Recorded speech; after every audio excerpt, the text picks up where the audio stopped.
Hello, good afternoon, good evening, and welcome to the second episode of this NFL show podcast, whatever you guys want to call it. But before we get into anything, there's a massive thank you I want to say to everyone that listened or watch at home. Last week with the show was one of the fastest growing shows that we've done in a very long time. So for everyone that's on here today, Dan, Rob, and Fred, thank you ever so much for helping us grow that quickly as well with everyone that's listening and watching. But to everyone at home as well, thank you for turning up and trying to listen to me try and do it. But we've got two experts. Big pressure on you lot now. Three experts that know everything. I said it was two experts. I was wondering who the other one was. I'm not going to say anything. Experts? I'm not going to say anything. I'm going to let you lot think of it.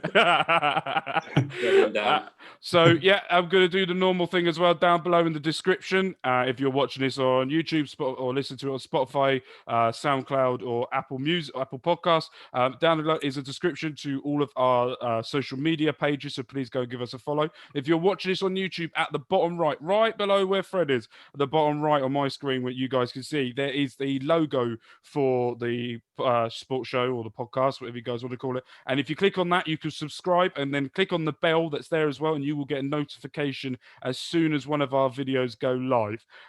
So expect this video or this podcast for the first half, everyone moaning because everyone's team on here lost. So who should we go? Do you know what? I really want to do this first, so I'm going for it because of the conversation that we all had on Sunday. Rob, talk us through what happened to your team. Briefly. I was going to say, how long have we got? Well, first drive of the game, I was, relatively optimistic. Second play of the drive, Ryan throws it 45 yards to Calvin Ridley, practically in the red zone straight away. And I thought, good things to come. We ended with a field goal, which after the start of the drive and how fast we got on the field wasn't like, what you were hoping for, but 3 points on the board pretty quickly, and I was pretty optimistic. Unfortunately, on offense, that's after that drive, everything just stopped and fell apart, really. Our offensive line struggled all night. Matt Ryan got sacked 8 times. We couldn't cope with the defensive line of the Saints, especially when they blitzed and you could see it coming, and they just punched straight through and got to Ryan. There are a few instances where he probably held the ball too long. One of them being a couple of minutes left in the second half. We're in field goal range. We're on third down. He holds the ball too long, gets sacked, knocks us out of field goal range. And that's the end of that. Wide receivers, no one was open. Dirk Carr just, seems to call these vanilla basic routes over and over again and just can't seem to scheme a wide receiver to be open whatsoever. So we've got a couple of options straight away, issues straight away there. The wide receivers aren't getting open, so Ryan's holding onto the ball. The offensive line is like a sieve. So those three things don't really, give you much hope, really. And like, what else can Ryan do? And in the second half, Ryan just looked, really shaken up. Like basically every snap, he was just expecting to be sacked. We did some other strange calls, running the ball on 2nd and 10 and 2nd and long and things like that. And it was, I don't know, it was just an absolute car crash, really. You've got Taysom Hill starting at quarterback. Once he threw his second throw, that was the most throws he'd ever thrown in a single NFL game. And, we lost to that. I can just see you laughing, Mark. It's not funny. In the first half, he looked terrible, and he looked like he didn't know what he was doing. He looked like he was going to struggle. And the second half, we actually made him look like a competent quarterback. See, there was a thing that I saw that I wanted to ask you. The question was their quarterback good, or was the Saints defense better? Because I've seen a lot of conflicting. When I've looked around and done things that Sean Payton said that the defense deserves a lot more talking up than what it was, or was it Atlanta didn't do well, but the Saints? What was the defense so much better that that's how they won that game? No, I think, they put up 24 points, which I think is the least amount of points that they've put up in a game this season. So their offense performed the worst that it has done this season, if you want to look at it purely on points scored. And, you've got to put that down to the fact that, all right, they've basically got a glorified wide receiver or tight end, whatever you want to call him, behind centre. Conceding 24 points to the Saints in like normal circumstances is not that bad. And I don't want to level too much criticism. It sounds sort of like I'm contradicting myself, but conceding 24 points to the Saints isn't that bad. But when you've got a glorified wide receiver or tight end behind centre who's never threw more than one pass in a game, then that isn't good. And their defense does deserve a lot of plaudits. Like I said, they were constantly pressuring Ryan. Our offensive line was just like a sieve. They were getting straight through. I think from, Taysom Hill seemed to be targeting Michael Thomas every opportunity he could. And I don't know why we didn't pick up on the fact that, look, every time that he gets the ball in his hands, his first look is to Thomas. So, why aren't we double covering him or putting more pressure on him? And we just seem to, things like that, which were becoming obvious in things that we could do better, we seem to be ignoring. And can I ask, did you stop running the ball quite early on? I think from the box score you did, right? Yeah. After the first quarter, because the way to get the Saints' line's good, their secondary is questionable.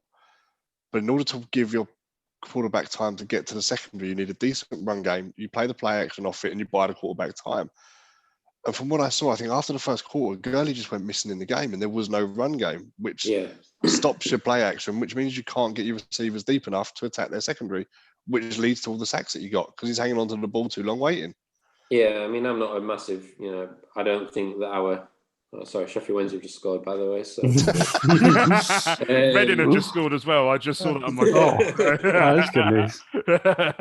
And I missed it as well, but yeah, I'm really pleased for you both. I mean, I'm not a massive. I don't. I've been critical of our run game so far this season. Anyway, I think we just run it constantly straight up the gut.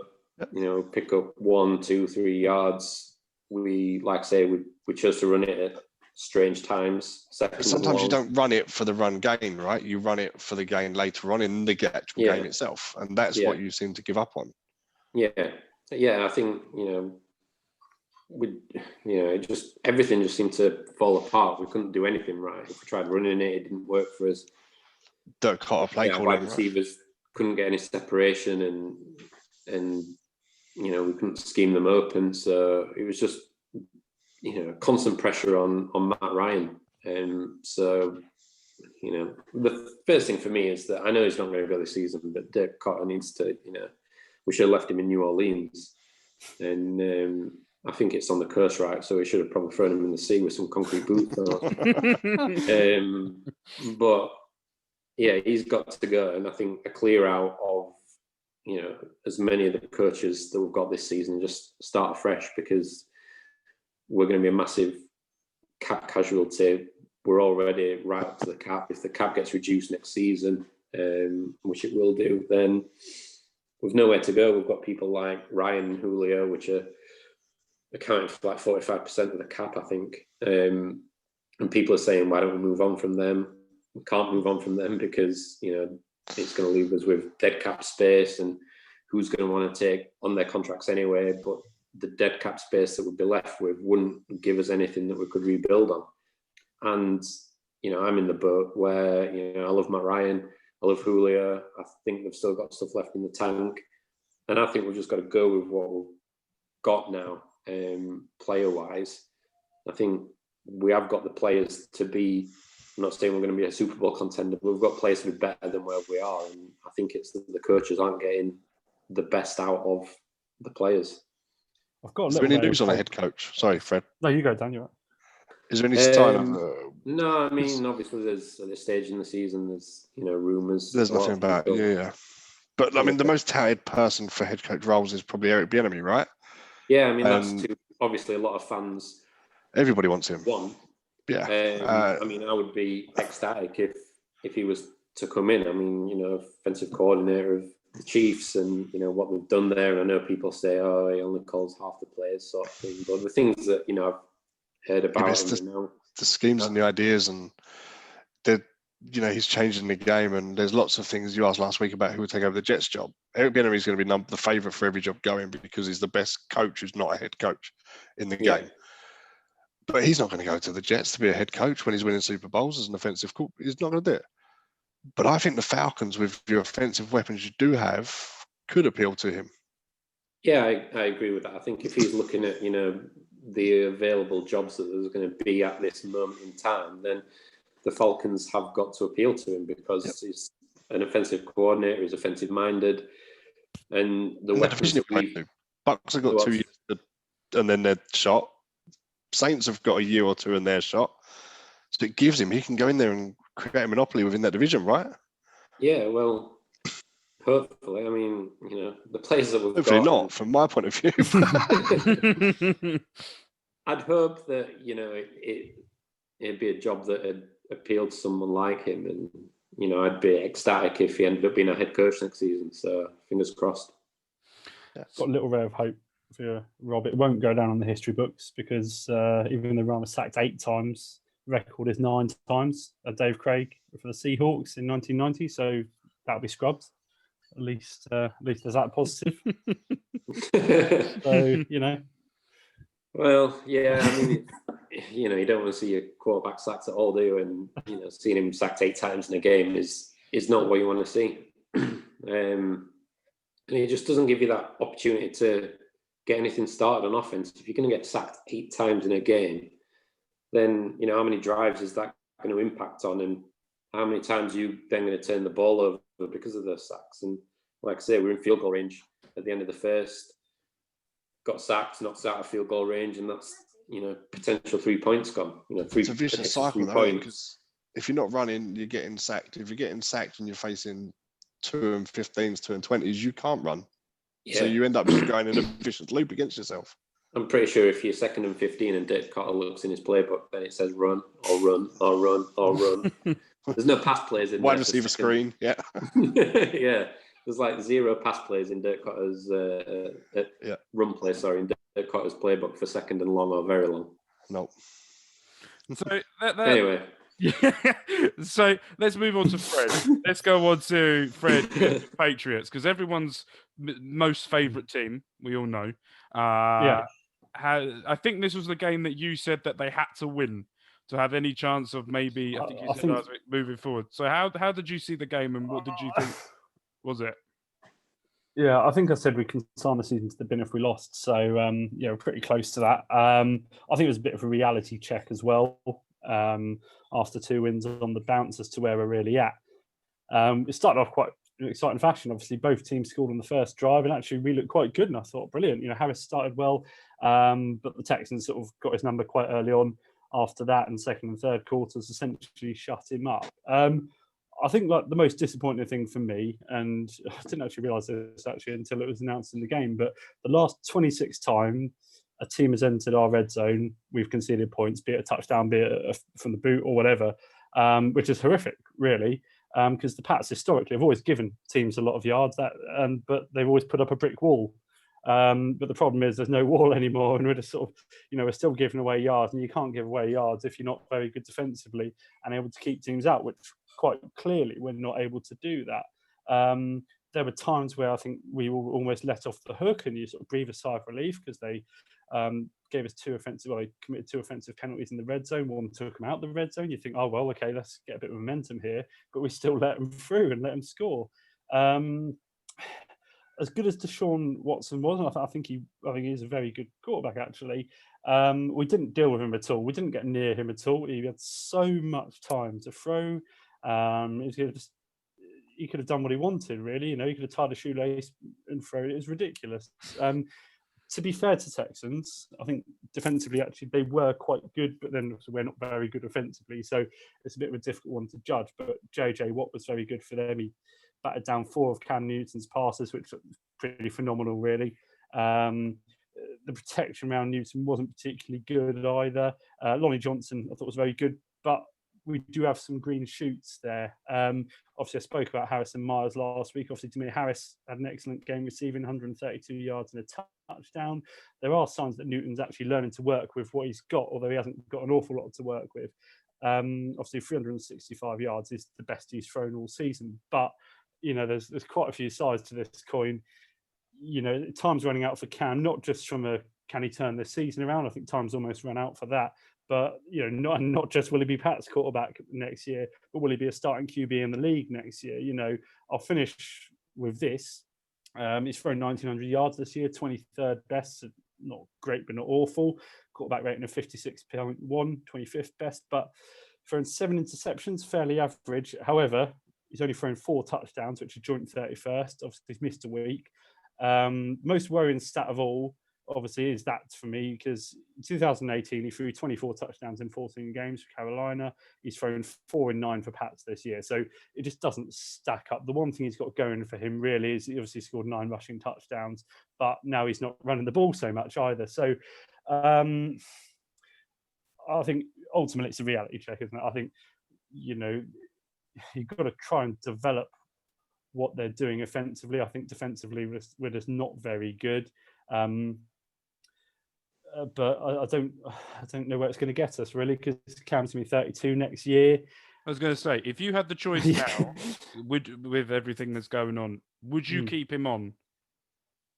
Probably. I mean, I don't think there's not much point in starting Hoyer over him, because obviously Hoyer's quite old as well, and you know he's generally been a backup quarterback throughout his year, throughout his career. Sorry, they obviously don't really rate Stidham because obviously I think till quite late into what would have been pre-season, if there was a pre-season, you know, it looked like it was between Hoyer and Stidham for quarterback, but then they brought in Cam Newton. Would I keep him on for next year?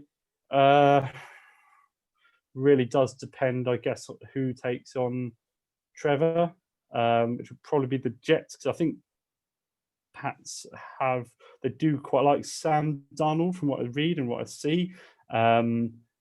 So I guess potentially there's room to take him on. He's a young quarterback. Maybe you could learn to work with him. I think they're going to be reasonably limited, whatever they do. I think you've got to play Cam throughout the season. I don't think there's much point in benning him. But yeah, I don't really know if I'll keep him on for next year at this point in time. Dan, let's move over to you. Mate. We saw your Monday night / Tuesday morning. Yeah, I bet not many people saw it. Yeah, saw the Rams versus the Bucks. Close game. I've seen a lot of criticism of Brady after the game from fans. And what was your take on that game? It was a game we had more than enough opportunities to win. We were even first half looked pretty good. Second half, we stopped the basics. We reverted to the way we was in that Saints game a couple of weeks back. Our defense improved and gave us the ball back with some good field positions in the second half. And we stopped moving the ball and couldn't convert. And instead of trying to move the ball and build an attack, we were throwing 25-yard air passes that were not coming off. I've had a quick look, and I'm a big fan of the run game, and I wish I was around to watch football in the 70s when they just ran it, because it's how I am. But you don't run to run the ball necessarily. You run to give you other stuff. Our 2 best performances this year were undoubtedly the Green Bay performance and last week against Carolina. Those 2 games, we run the ball 35 and 37 times. The worst game was against New Orleans. We run it 5, and this week we run it 18, less than half than we did the week before. it just takes away so much other offense. And yeah, we weren't doing it for results, but you do it to gain other stuff. And that's the problem we had. Brady made some silly mistakes, which you'd be surprised at. Some throws to safeties that were clearly there that he didn't see. And I don't know what's happened there, whether he's rushed it or whether he's genuinely not seen them. I don't know. But we had opportunities to win that game, and I'm disappointed we didn't. So what is the main takeaway from that game was the poor offense. Was to that. Do you think it's one of those things? Because I don't know what you think, but they always have a very good game and then lapse, then have a very good game and lapse. Do you think that's going to be a running theme for them this season? I said at the start of this last week, we can beat any team on the day if we turn up. Mm-hmm. We're just only turning up half the time right now. We have some weird play call in the first half. We had Mike Evans and Godwin in the game. Both got touchdowns first half. Evans, okay, he's followed by Jalen Ramsey, probably the best corner in the league, but he was causing him all sorts of problems. He only got from the mid-second quarter for the rest of the game, he only got one more target, bizarrely. It just doesn't make sense why they duck away from that. Dan, Antonio Brown's, go on. Last question. I just wondered how you read, I know you sort of half answered it already, but how you read the interceptions with Brady, because I watched the highlights. And one of them, I think maybe his vision was impeded because there was quite a lot of traffic in front of him. And I think maybe he just picked the wrong throw or saw the wrong guy. The other one, I just don't know what he was trying to do, whether he's read the play wrong or what's going on. I wonder what your thoughts were on that. So the first one, I think he had a dump off option first in a flat, and then he had Godwin running a post route. The flat option wasn't there. He looked up and Godwin had beat his man coming from the right on the post route.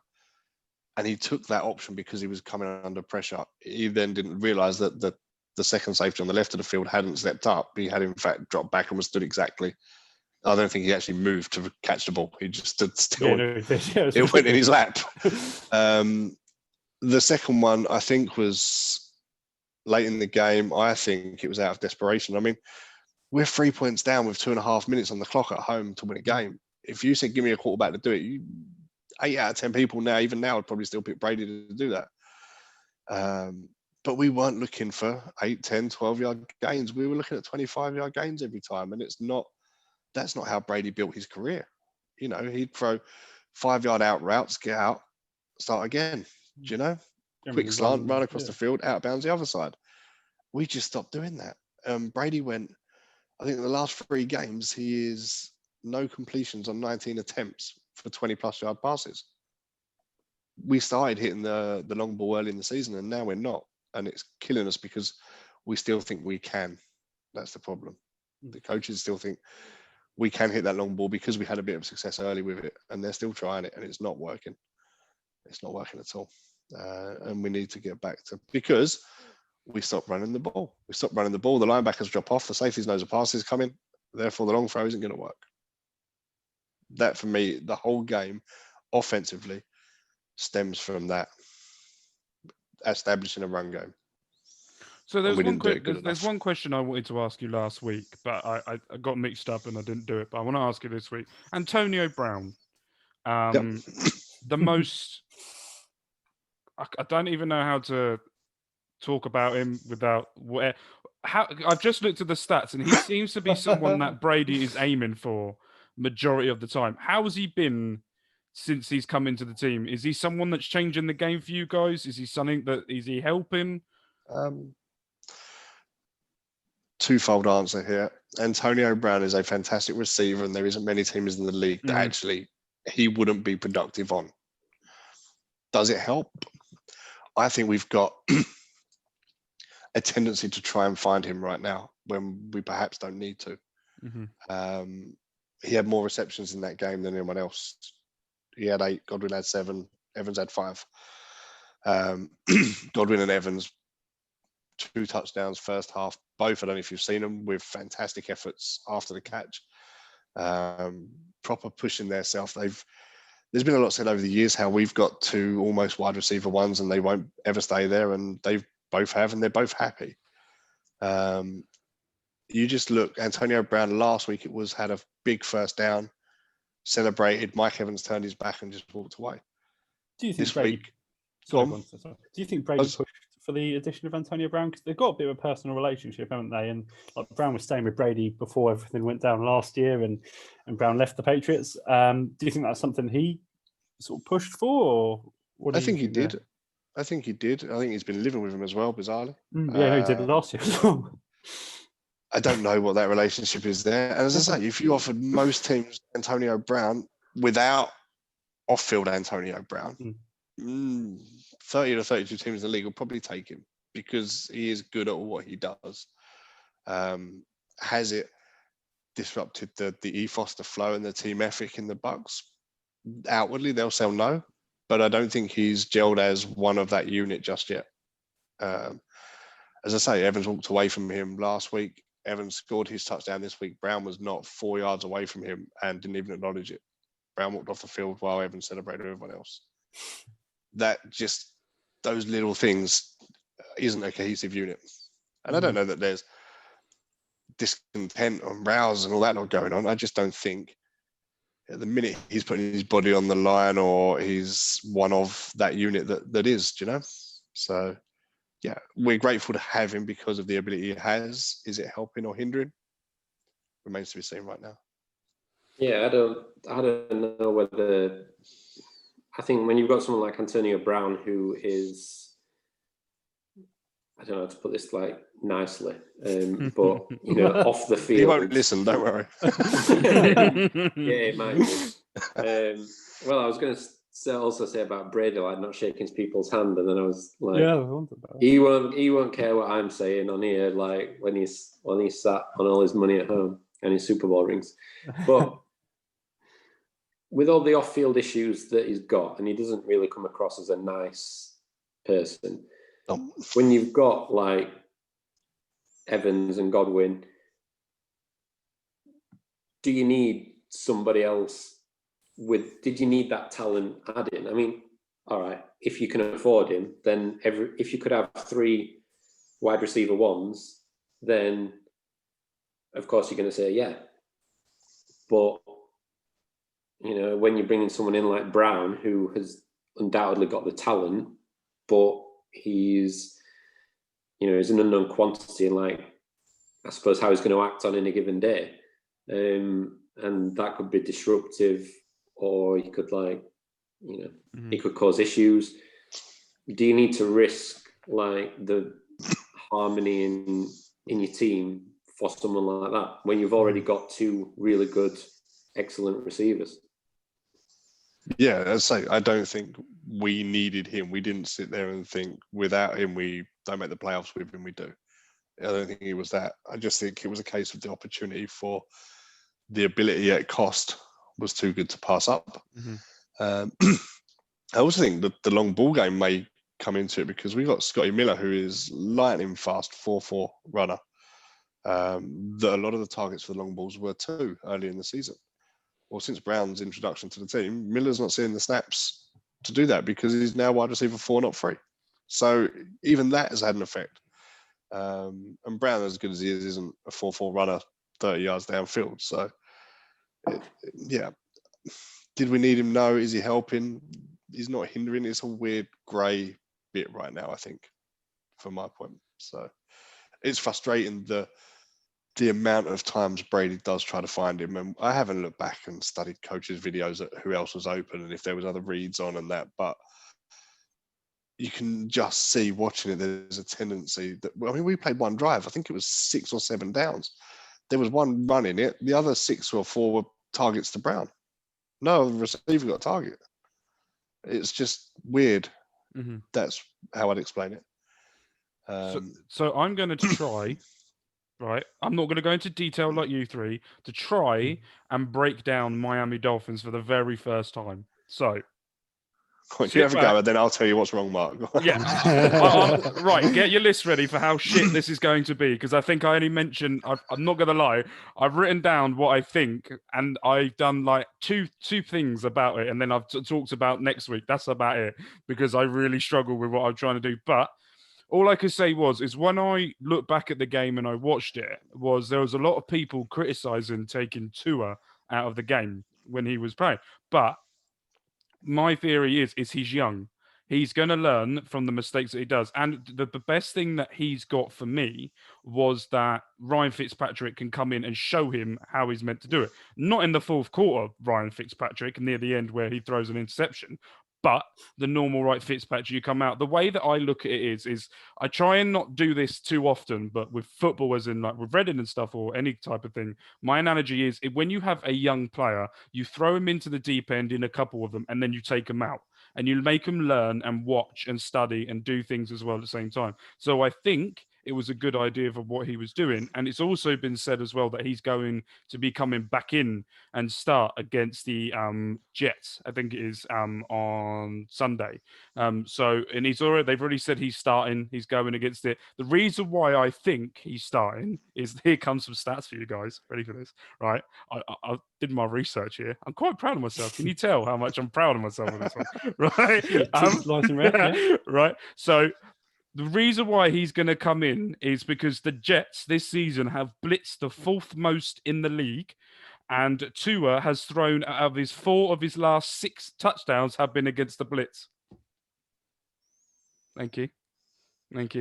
Stat of the day for me. There you go. But what I also saw is that the offense is the 29th in the league. The defense is the 20th. The passing is 26th, and the rushing is 30th. But we're the 9th seed overall in the AFC. There you go. There's my stats and you can see that I really struggled with this. I mean, I've only seen the 5 or 6 minutes highlights of the Dolphins game. Yeah. And it seemed when I read that they'd taken Tua out, and I mean, the game wasn't beyond a comeback. Like it was 20-13 at that point. So it's not like they were getting blown out. But in the highlights, when Tua gets sacked and his body's like twisted and he seems to go down awkwardly on his knee, and the defender falls on top of him. And I know I'd read on Sunday night that, there was some concern about injury. There was like half of what I read said it was due to injury, half said it was because of performance. When I watched the highlights and saw the way he'd gone down, I wouldn't have been surprised if they pulled him because of that and concerned for his knee. Fitzpatrick came in and, nearly, sparked a comeback. They got a field goal, and then, he then threw an interception into the end zone. But, I didn't know whether it was more injury related without looking more into it. Like I say, I just felt the way he went down under that sack, it looked uncomfortable. It looked like, Yeah, so what I read was it was first injury because of the way that it was done and the way it happened. But then as he was pulled out and Ryan come in, Ryan was doing quite well. So they were like, right, he's going to Ryan was a better in. quarterback. What a surprise. Yeah, he was doing better than what Tua was doing. So they kept Tua out and kept Ryan in. That's what I got the basis of when I was looking around at it. Okay, so they took him out and put Fitzpatrick in because of, potential injury, and then left Fitzpatrick in because they thought it was okay. So that's all right. Right. Enough of me talking about Miami. Right. Moving on. Let's go to the first one. Patrick Mahomes. Is he the difference between Kansas City having an average record or an amazing record? Open field. Whoever wants to go first. The reason I asked this, quite stats light, but they've won 3 one-score games. In each of those games, they've had a big fourth quarter. 2 of those the opposition has as well. In my head, to be fair with Mahomes, he's not one of those quarterbacks who goes through the gears. He seems to be on at all times, but I'm not sure the stats back that idea. So I don't know if that's just in my head or not. He does work with a very talented O-line. Obviously got Hill, Kelsey, Edwards-Helaire, people like that. But are these guys' levels being raised by Mahomes? Is Mahomes' level maybe even been slightly raised by them? That's probably a cheeky question. But yeah, I just wondered what your thoughts were, really. Okay, so I'll go if that's all right. Mahomes for me is a generational talent. He is exceptional at what he does. Does he make the Chiefs better than they would be without him? Undoubtedly, he'd make anybody better than they would be without him. Having said that, they're a unit. I think Tyreek Hill is amongst the top 1, maybe 2 or 3 wide receivers in the league. I think Kelsey is the tight end one in the league without much doubt. The Raiders just couldn't cover Travis Kelsey at all at the weekend, to the extent I think on the last play they actually gave up and left him in 15 yards of space on his own because it was pointless. The way they are so good at their job makes Mahomes' job easier, but Mahomes does still deliver when he has to, is how I'd answer that. Yeah, I think, when I read the question, I was like, well... I just wrote yes. I've thought about it since, but yeah, literally just Mahomes, yes. Yeah, I mean, if you took Mahomes out and put the backup in, then obviously they're not going to do what they're doing with Mahomes in. And if you took Mahomes out and put another starter from another team in, I think there's not a lot of people that you could slot into Mahomes' position and they'd be as good as they are. I mean, I agree with Dan. I think Mahomes is just absolutely incredible. When you look at some of the throws he makes, they look impossible. Sometimes when he's under pressure and he twists and turns and he gets away and gets free and then makes a throw to someone that has been that long with him with the ball in his hands that even if his wide receivers got free, people have got a chance to get back and cover him again. And Tyreek Hill was 140 yards down and out of the field by that stage, and sometimes. Yeah, exactly. And just some of the the things he does, the throws he makes, some of the stuff that Patrick Mahomes does, I don't think anybody else in the NFL could do. There's some amazing quarterbacks in the NFL that have their own special traits and things that they do well and really well, and they're top quarterbacks in their own merit. But just it's like Patrick Mahomes just takes it to another level, and I think he's like sort of redefining like what a quarterback can do really. So yeah, I don't think there's I think you take Mahomes out of there and they have got a high-powered offense. There's plenty of quarterbacks, I'm sure, that are starting in the NFL that if they were in Mahomes' position, Kansas City would still be winning a fistful of games and plenty of games. But I think Mahomes just, keeps them at that top level. So the next question on the list was talking about great quarterbacks, was now going to talk about Lamar Jackson's Ravens. What now for the Ravens? I want to talk about this, and I know I put my foot forward for this one because I actually watched the whole game between the Titans and the Ravens, and I went into this thinking that I think we all did as well. Well, 2 of us got it right, and 2 of you got it wrong for this one. Just saying that we were going to go for Lamar Jackson winning.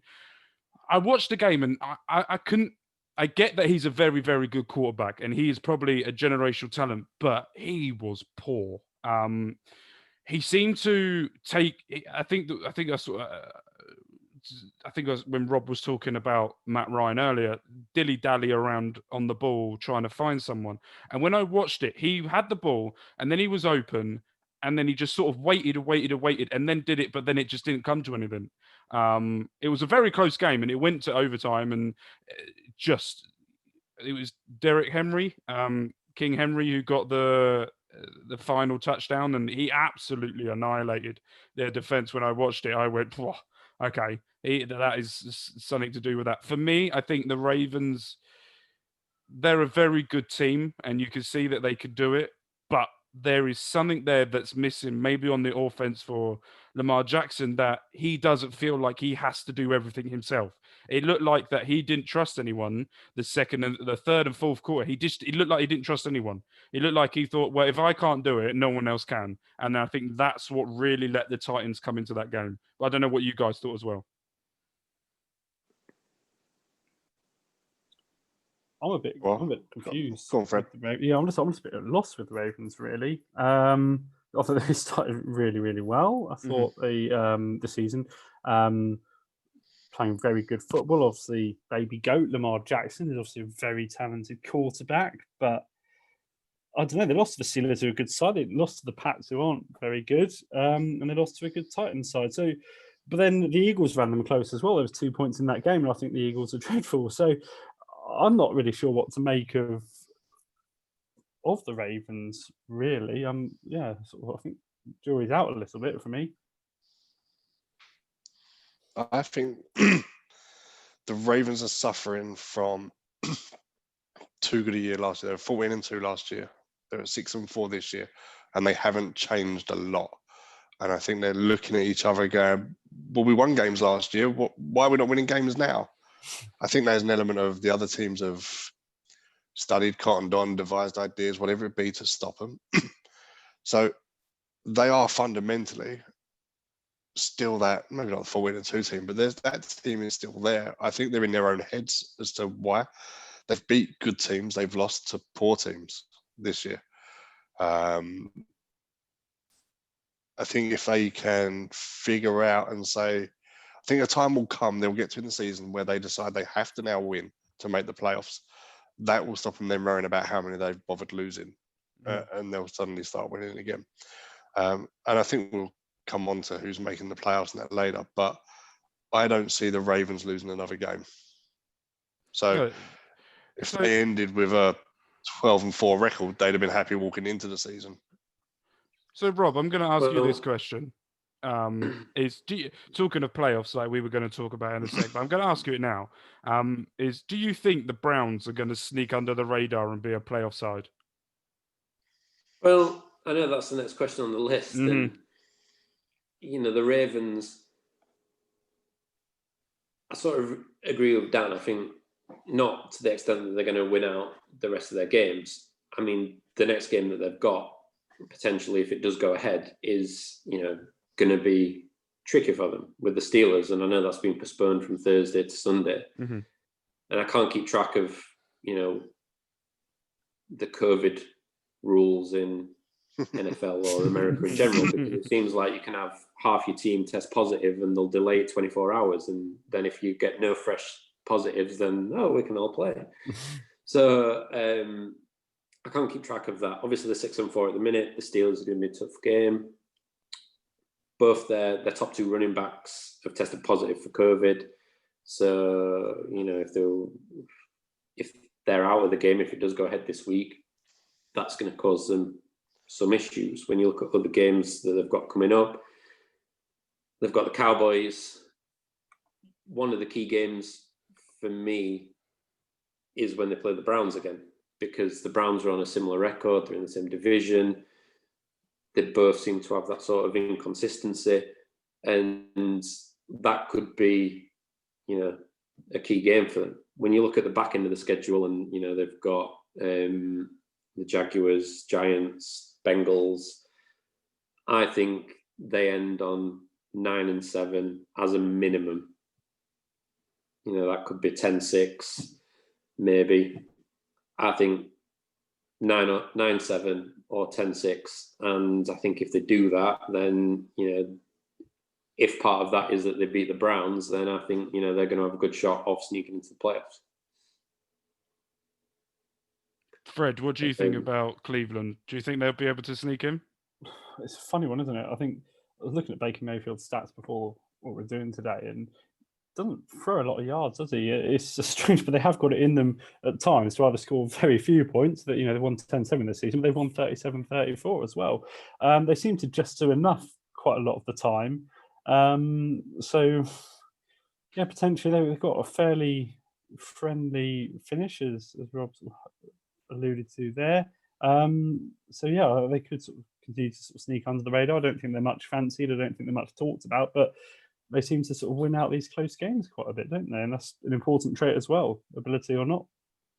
Yeah, I mean, the Browns also play the Jags, Giants, and the Jets. So, yeah, they've got, relatively favourable running as well. They also play the Steelers, Titans, and Ravens. And I know last season people fancied the Browns to get in the playoffs. It didn't come together. You look at the team this year, I think they've got a lot of quality on that team. Like, no one would dispute that, but it's almost like they've got a team of individuals rather than a team that's, really gelling and playing together. And obviously losing Odell Beckham Jr. for for the rest of the year is not ideal for them either. I don't know if they make the playoffs. I don't know whether I'd word it as, they snuck in under the radar. I think people had high hopes from last year, which didn't come to fruition. I think, people probably had less hopes for them. Not hopes, really, if you're not a fan, but expectation for them this year. But like I say, I think they've got a lot of quality. So, I don't know. I just think, they've got a good chance. Dan, I want to ask you this question. Joe Burrow, you're still on mute, by the way. I'm just saying. Sorry, mate. Joe Burrow. No, that's fine. Joe Burrow looks like he's going to be out for the rest of the year, by the looks of things and by what reports are saying. How much of a miss is that going to be for the Bengals moving forward? Massive. He's a very good player. He's also what they have took on to build their team around and towards. Mm-hmm. Is it going to hurt them this year? No, because they're not dependent on him this year. Will it have an effect on them next year? Yeah, because they're not going to have schemed and set and planned and got that familiarity and that together. I'd be very surprised if he's back for week 1 next year as well. From what I've heard, it's unlikely. It depends on how valuable he is to them and how much they want to play and how he's actually recovers. But I think it's doubtful he's even back for week 1, which is fine. They can draft some O-linemen now and get to figure it out before he's back, to figure out their problems. But yeah, he's a very good player who has the potential to get even better. Missing that time of him, the young wide receivers they've got as well in Boyd and Higgins, and he came out of the gate this year with a really good rapport of him off the bat, and hopefully he doesn't lose that by the time he does get back. Rob, I want to ask you this question about Joe Burrow. The Bengals coach has come under quite a lot of criticism for constantly playing him, and there's no defense to block him. Do you think he deserves the criticism that he's got, or is it the players that are not protected? I know it's all come with injury, and we know this year because of COVID and no preseason, everything, and there's a lot more injuries happening this season compared to other ones. Does the coach need to take a blame for this? I don't know if you can blame the coach. Obviously, he wants to, play his best players, and like Dan said, they want to try and blood Joe Burrow in and get him used to playing and see what he can do, see what he needs to work on, and try and build a scheme around him. Other teams like Miami and the Chargers didn't start their rookies straight off the bat, but they had, arguably, better placed quarterbacks to carry the team until they felt like their rookie was ready. And I think like the Bengals really probably felt like, Burrow was the best quarterback that they got at the time, and they wanted to play him straight away. But on the flip side, when you've not really got much of an offensive line that can protect him, and, you look at him and, I've seen sometimes when Burrow and Herbert have been under pressure and got sacked, and you feel sorry for them because they look like so stick thin and they look like little kids sometimes. And, when you've got these big defensive linemen like running at you and tackling you, and, injuries can happen, especially when, they're under pressure constantly because you've not got an offensive line to protect them. Like Dan says, it's not going to hurt them from the fact that they were never going to get in the playoffs. They've only won 2 games. It's not going to impact on them this season, but it could now potentially have a knock-on effect for them next season. Mm-hmm. Is he going to be healthy to start week 1? If not, when can he come back? If they do think he can play, is he 100% fitness? May get injured again? Are the lost weeks from the remainder of the season going to impact on his growth and around the team, and gelling and learning about each other and getting that scheme going? And it's really unfortunate. No one wants to see anyone get injured, and it looked pretty nasty, and just hope he recovers as soon as possible, because I'm sure everybody, is pretty excited by what they've seen of him so far this season and how it could develop. And, we just, want to see him come back and see what he can do. Can I just say, in my opinion, the coach is not to blame at all. The O-line is poor. It could be classed as dreadful. That means he does get hit. But they're still playing 5 O-linemen out of 300 people in the world. These guys are still incredibly skilled at what they do. They're just poor in relation to everybody else. They're not like putting us 4 guys on the line and saying, here, look after Joe Burrow. Do you know what I mean? These guys are skilled professionals, paid a lot of money. Yes, they're not the best at what they do, but they should still be up to a standard to protect someone. We talked earlier, Matt Ryan was sacked 8 times. Joe Burrow was sacked 4 against the Steelers defense, which is formidable. TJ Watt and Stephon Jewett and people like that in it. So they did their job. The injury was purely a freak, and it happens, and you can't advocate for that at all. Obviously, it's an ACL, isn't it? Yeah. So ACL and MCL. Oh, good blimey. So long term, obviously, the potential repercussions of him physically there as well. I mean, he's obviously having a good season in quite a poor side, isn't he, really? It's 13 touchdowns, no INTs in the last 3 weeks. So he seems to really be growing into the role. I think, just to echo everything that the other guys said, really, it is a great shame, and no one likes to see it, particularly so early on into a career which looks so promising. The team this really does help is the Giants, because obviously, as alluded to last week, did they have much chance of winning many games outside that division? Obviously, I think the consensus was no, wasn't it? And now, obviously, they've got Bengals, haven't they, on Sunday? So that probably puts them in in really good stead for the NFC East now, because that's how few games are being won outside of the division on that one, really. Right. I was going to go and have a think why I think Pittsburgh are going into it, but we've kept you lot for a while. So what we're going to do? I'm going to do brief. I'm going to do a brief reason why I think Pittsburgh, and I know that Dan has criticism over them because they haven't beaten anyone any good. So for my thinking behind it, why I think they're gonna go on a further way is, it doesn't matter who they're up against, they're winning. And they're getting that winning feeling and that confidence of winning. And in my brain, this is my brain, so it could be completely different to everyone else's, is that if you're constantly winning, even with teams that you go up against that you're supposed to beat and you beat them, but there's also times where you go up against teams where you're supposed to beat them, but there's something that doesn't work out and doesn't go to plan and you lose. So for me, they keep winning. Doesn't matter who they're up against. I think they'll go nearly all the way this year. They've the first time in their franchise history that they've ever gone 10-0. So for me, I think they could go quite far. I think we should just let Dan reply and and then move on. Go on then, Dan.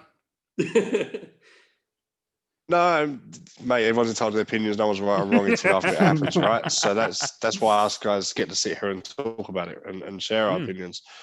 I've said before, I don't think they haven't beat another playoff team except either the Ravens or the Browns if one of them gets into the wild card. The Ravens caused them problems. I've said before, a decent running team will cause the Steelers problems. They won by 4 in that game with dubious umpiring decisions through it, shall we say. In Pittsburgh, I've got them going to Baltimore. If the running backs are fit, I've got the Ravens winning that game. I think last week's loss, as I said, there'll come a time in the season where the Raiders need to get out of their own head and decide that the only way they win this year is to start winning games and stop worrying about, we were better than this last year. Just worry about the game in front of you and go out and play it. I think the defeat of the weekend will give that to the Ravens now, heading into the Steelers game. And as I said, I can see the Ravens winning out. I think they'll get out their own way. We will see. Right. I'm surprised it wasn't on our prediction list. No, it wasn't, because I wanted. So the predictions this week, I've had a thought about it. So I've gone with teams that I think that are close to. We just update the scores from last week first. Yeah, Let so- everyone know how we got on. Yeah. Right, so last week, No, we haven't got time for that. Stuff So to get before, thank you, Dan. We will do this. So Sorry, yeah. no worries. Might be the only week I'm ahead. So. So what happened was after we did the recording of the podcast, I decided that I wanted to try and do it, but I did it. But I class myself as I got one win. But Dan on the podcast himself saying the scores is the only one that got one correct. Everyone else, Fred and Rob, got none. So going into this week, there is a graphic that I have done for everyone that will be released for you guys on Saturday and Sunday morning, just so you guys can see it. And we want to get your feedback of what you think as well. So I gave these three notice as well. I didn't spring it upon them because Dan was getting a bit of a hessy fit that he didn't get enough notice last time. My gut instinct worked last week, didn't it? See, I regret it immediately, but my gut worked. So this week I was nice and kind enough to give him some warning about who are biggest. So the first game I've gone is for the Titans at the Colts. Rob, I'm going to go for you first. Who do you think is going to win? I like the Colts for this one. I think they've got a good team. I like them both sides of the ball, offensively, defensively. You know, Phillip Rivers is playing well at the moment. They beat the Titans a few weeks ago, which I know that doesn't mean they're going to beat them again. And they had a good comeback win against the Packers. So I'm going to go for the Colts. Fred, I'm going to go for you. Yeah, I'm also going Colts. I think you could toss a coin on this one, really, but after they beat Titans quite comprehensively, didn't they? In the first game, 34-17. So I'm going to go Colts purely on that basis. Fred, whenever me and you have... I've changed my mind. Whenever we've gone for the same team, which we went all... we had the same three predictions last week, and we didn't get any right. So I've got the Colts written down here, and I just thought, shit, I changed my mind. Dan, who you go for the Colts? I'm going for the Colts. It's a huge game in the AFC South. The winner of that probably makes the playoffs and wins the division, especially if it's the Colts because of the head-to-head they'd have. Yeah, the Colts can stop the Tennessee run game. They've got Michael Pittman back at wide receiver from an early injury, who I had ranked as probably the second best wide receiver of a very good class this year with the likes of Jefferson and CD Lamb in it. I had Pittman coming out first or second in that. So yeah, I'm going Colts to win it. I'm even going to do it this week, so prepare for me to get none. I'm going for the Titans. I'm going for them based on what I saw last week, and the first half was not good from the Titans. From what I saw, it was they were all over the place. They didn't seem it, but when they come out for that second half, they look like a team on form.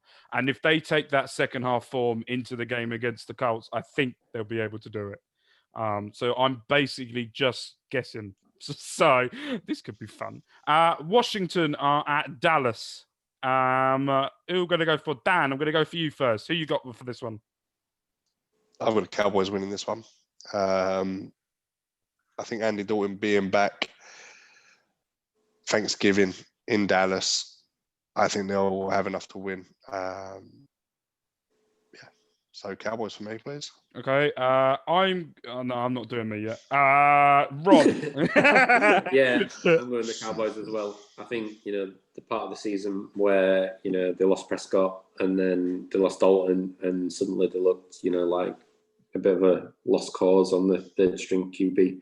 But now Dalton's coming back. Mm-hmm. I think they're going to have enough about them. I've been impressed by CD Lamb, another rookie wide receiver this year. Obviously, they've got Elliott in the backfield. So I think, they're going to have more than enough to overturn Washington this week. Fred. Oh, we can't hear you, young man. Sorry, I've gone for Washington. Oh. So at least me or Rob will get on the board. It's overtime tie on this one. Yeah. They beat the Bengals obviously last week, 29. Obviously, there's sort of extenuating reasons for that, but again, purely they may get some momentum going. I think, as I've said a few times already, it's probably the worst league going. I'll sort of go with Washington because on the hope they may get some momentum going. Okay, then. So I get to choose whether I want to be on the Cowboys brigade. Oh, that sounds wrong. Or the Washington team. So I am going.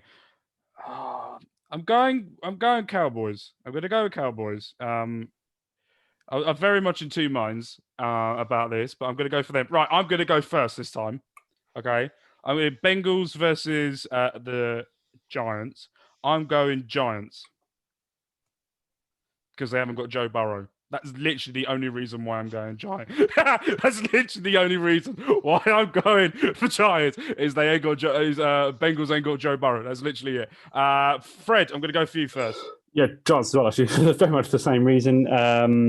Yeah, I think the poor side with a good young quarterback, and the good young quarterback's gone. So, I don't like to say that the Giants aren't any good either, but I think they'll be slightly better. Rob. Yeah. What else can you say? Like Fred said, they're a relatively, well, not relatively, they are a poor team with, a really good young quarterback. You'd say they're a really good young quarterback out of the equation, and they're just a poor team again, which, they're still poor with Joe Burrow. So, they're going to be probably being back to almost terrible. And, the Giants aren't a great team themselves, but, Giants are, pretty confident that, even if I get all the others wrong, I think this one will be the Giants. Oh, and then we've got the Charlton man himself. Go on then, Dan. Tell me what you think. I've got Giants as well. Very similar. Poor Bengals team, good so quarterback missing. now. Poor team, poor quarterback. But the Giants' defense isn't that bad. It isn't. If Daniel Jones can stop making mistakes, they're okay. The fact they've still got something to play for as well, I think will give them a competitive edge in this one. So we all know now that we can all agree that the Bengals are now winning this. Because we've all picked the Giants to win. We all get it. Right. Last one. We've done 4 this week because I found 4 good games. We've got the Panthers at the Vikings. Tough game. I'm going to go... Who haven't I gone? I think everyone's gone first now, haven't they? Fred, I'll let you go first with this one. Yeah, lost my notes on this one a little bit, but I'm going to go Panthers. I think both teams actually, I think it'll be quite a good game to watch actually, because both teams are quite capable of scoring points. Also, both teams are quite capable of conceding a lot of points. I think we've seen this a few times. Obviously, Dan will be well aware. Obviously, the Bucks game against the Panthers a couple of weeks ago, and they put 46 on the board against them. But good win against the Lions, so I don't think were a terrible side last week. So I'm just going to go Panthers in this one. Rob, I'm going to go for the Vikings. You've really got a hatred against Fred now, ain't you? That's why you're just going to go. If Fred goes first, I'm going the opposite. No, I like Kirk Cousins. I think he's playing well at the minute. They've obviously got Dalvin Cook, who is, without a doubt, this season the best running back in the league. Another rookie that has impressed me this season, Justin Jefferson. He's playing well. From what I've seen, McCaffrey is going to be out again. That's definitely made my mind up then. Obviously, Mike Davis this year, for someone to come in like that and pick up the mantle from someone like McCaffrey and the way that he's played has been incredible. And, you couldn't have, I don't think anybody expected that of him. I know he seems to have gone off the boil a little bit the last couple of weeks. And I know that, the Vikings are a bit suspect. This fun, didn't he? Yeah. I think the Vikings, they are a bit suspect defensively, but, I'm going to go for the Vikings. I'm going to go for Vikings. That because exactly what Rob said, and they haven't got him as well. So, Dan, over to you. I've gone Vikings purely on the basis of Dalvin Cook winning them this game. Panthers' run defense isn't wonderful. Dalvin Cook is exceptionally good. The Panthers last week looked better than I thought, and I want to just say PJ Walker there looked a talent. This is someone that was cut from the Colts' practice squad in a year that they had no quarterbacks, and he went to the XFL, and he was 5-0 and setting the world alight. And he came in, and he looked last week like he could do a job in the NFL, and a very decent one. So I think, they've lost Teddy Bridgewater, who may be back, but PJ Walker will score them points. I just think Dalvin Cook and that Vikings team can get more against them. Right, perfect. So I did put myself down as I won one, but because I didn't do it, okay, and because I knew that was coming, I decided to say I have none because I'm a sportsman and I am a very nice person, and I also want to keep you lot around for a very long time. So I'm also being very nice. So that's the main reason why. But yes, no, that's the end. Thank you ever so much for everyone joining on. We will see how we're going. Happy Thanksgiving to anyone from America that's watching this on Thanksgiving with you guys. I hope you have a lovely, as Phoebe from Friends says, needless turkey murder day. But I hope you guys had a fantastic Thanksgiving. We look forward to seeing you guys next week where we can carry on building up and then we carry on going from there. But thank you, you three, for coming on as well, you beautiful people. Cheers, guys. All right, and we will see you guys next week. Bye. See ya.